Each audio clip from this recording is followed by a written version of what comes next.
Hello everybody, I'm Emre. Welcome to my channel. Today in this video I'm gonna try to show you how to make the perfect creme brulee. Creme brulee is one of the easiest, simplest, coolest and probably the most delicious desserts in all over the world. We are going to need only a couple of ingredients that we can find almost in every house in the world to prepare it, and then the result is going to be super cool to serve. You are going to see. So if you are curious about it, let's go see how to make this.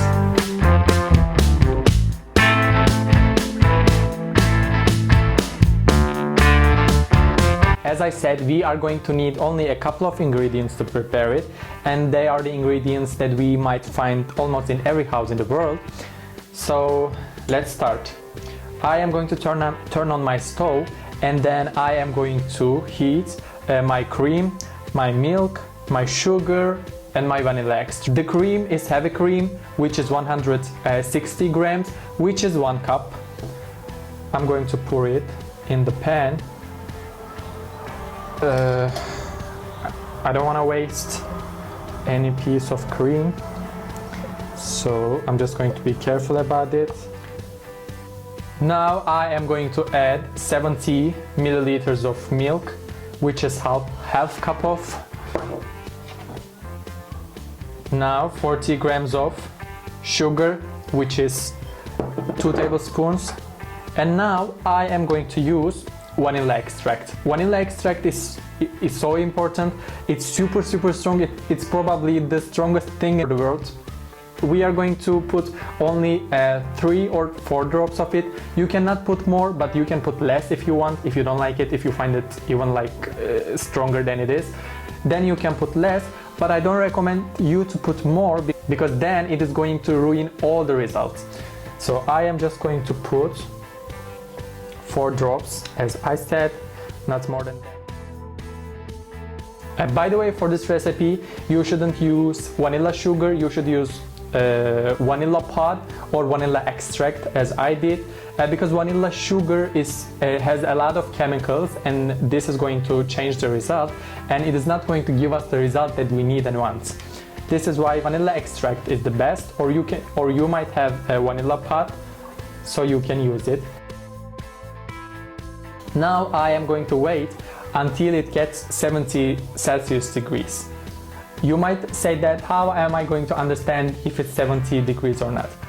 What we should do is to watch it. When we see the bubbles coming out from edges, it means it's approximately 70 Celsius degrees. So we are going to stop cooking it, and then we are going to continue with the other things.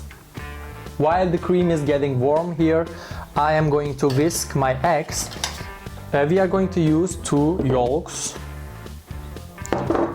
I'm not going to mix it with anything else. I'm just going to whisk them.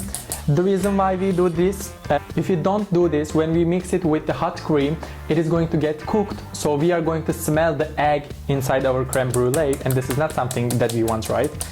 So I need to mix it until it gets a brighter yellow, not like orange or like dark yellow. So I'm going to whisk it for about 5 minutes.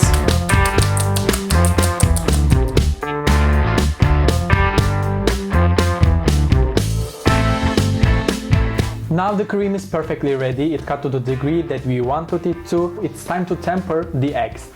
Tempering means mixing eggs with something hot super slowly, because egg is something that might get cooked so quickly. This is why we need to be so careful, otherwise they are going to get cooked and we are going to eat creme brulee with omelette, and this is not something that we want. This is why I am going to temper them super slowly, but I'm going to use one of my hands to pour the liquid, and with the other hand I'm going to mix the mixture.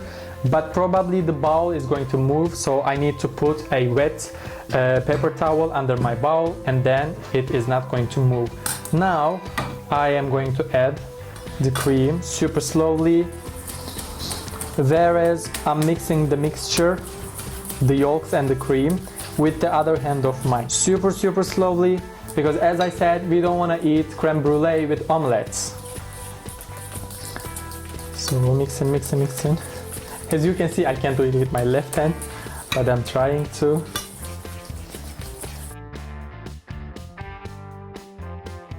Now I am going to pour the mixture into these tumblers.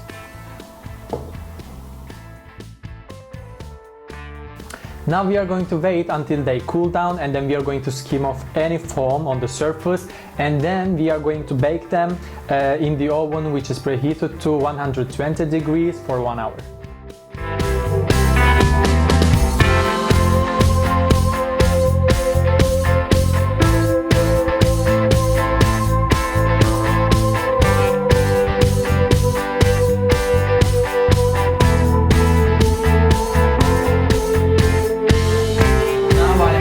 Them in the oven, which is preheated to 120 degrees, and it is going to stay in the oven for exactly 1 hour.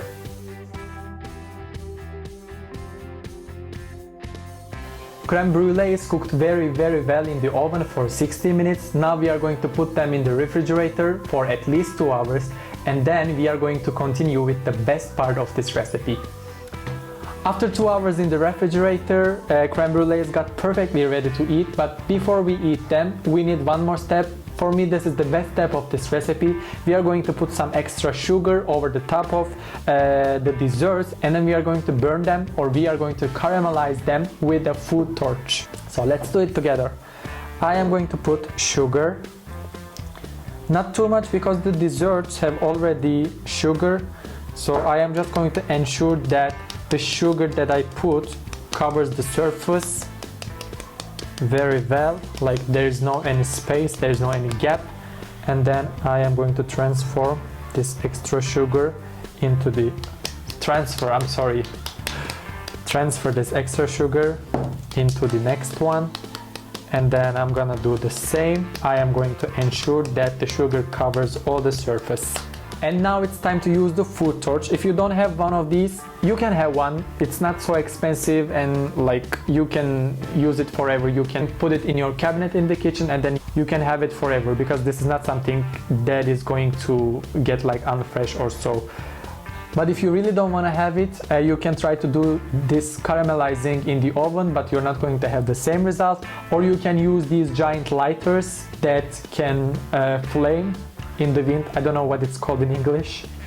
So let's start. I am going to start from the edges and then come towards the center.